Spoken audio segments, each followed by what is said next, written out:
As any other day, the day begins with the sun rising from the horizon and casting its rays upon the earth to foster life. There is no difference in downtown Phoenix. The sun regularly pierces through the atmosphere to wake its inhabitants, and sets to lull them to sleep. This is a journey of a great city.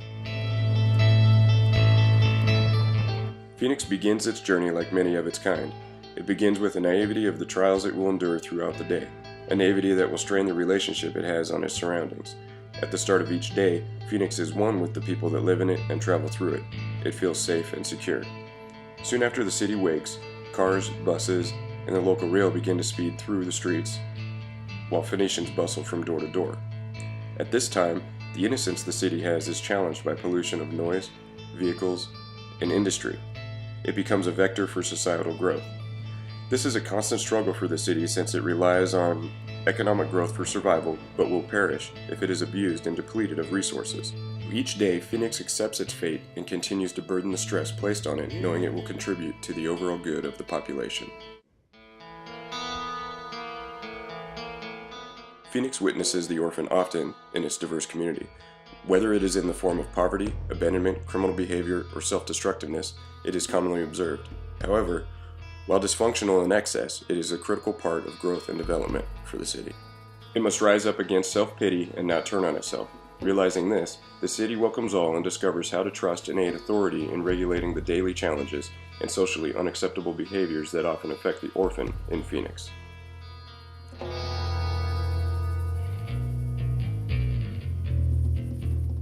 At this point, Phoenix has decided to fight and claw its way for what it strives to be and what it believes in. The road that the city will face as the warrior will consume it until it releases itself from the boundaries of the orphan within. It will fight for the justice of its community and not stop until justice is served. It will fight for its own freedom, and it will fight for the freedom of others. Ethically, it must abide by the rules and guidelines, and psychologically, it must attain the highest level of the warrior to defeat the enemies within. Phoenix has also acquired an affinity for sacrificing its needs for the needs of its dwellers at times.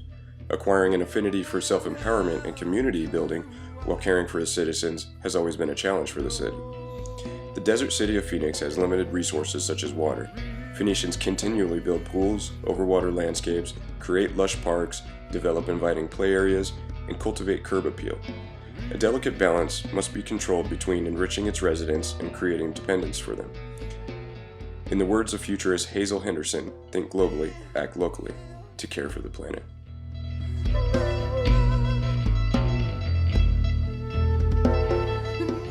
The seeker in this great city is displayed by its moral and societal connection to success, exploration, and spirituality. In the past, Phoenix has been shunned as a real city when compared to New York, Chicago, or LA. The call came to Phoenix from this alienation, and the city began to shape itself into a powerful, cultured, and spiritual city.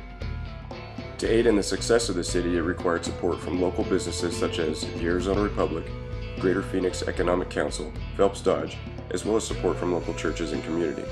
Downtown Phoenix continues through this journey in the early levels of the seeker and strives for success and transcendental transformation.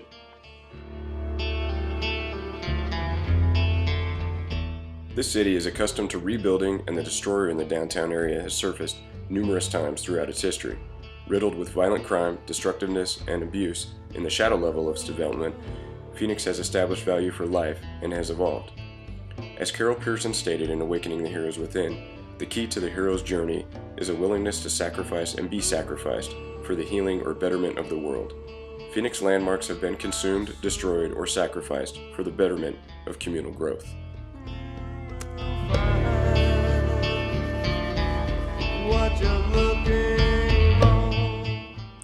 For downtown Phoenix, the love and creator archetypes are intertwined and do not endure alone. The love and passion of the city is apparent in many different art forms. Photographic artists capture the beauty it holds, while local musicians perform to express emotion through jazz, rock, blues, and many more genres. Culinary artists also allow citizens to savor their creation with fine dining, while artisans mirror their convictions on canvas or other inspired mediums. This connection of love and creativity has created a unique culture that celebrates individual artistic and creative influence.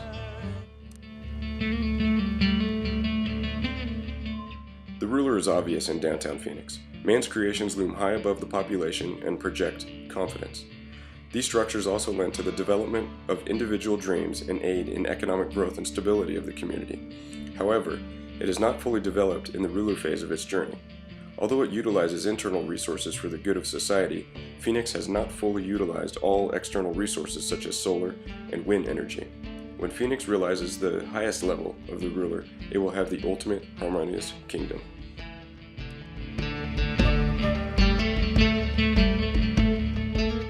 As its mystical name reflects, Phoenix rose from the barren desert and became one of the most powerful cities in our nation. With little natural resources, it has created life by providing water and power from great distances to aid in its cultivation. The creators of this city acted on their inspiration and brought their vision to a reality.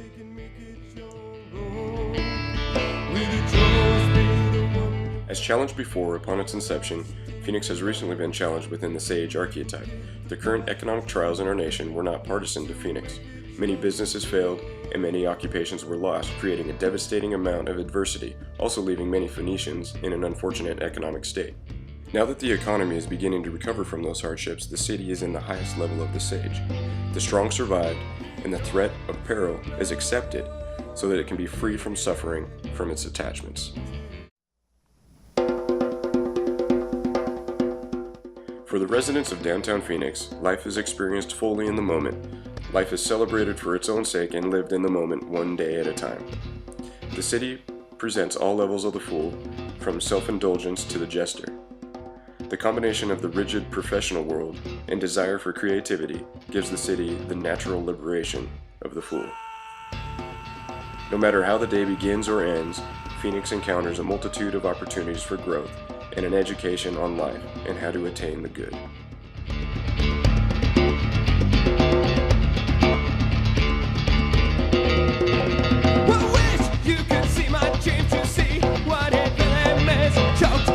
Silence of your pains.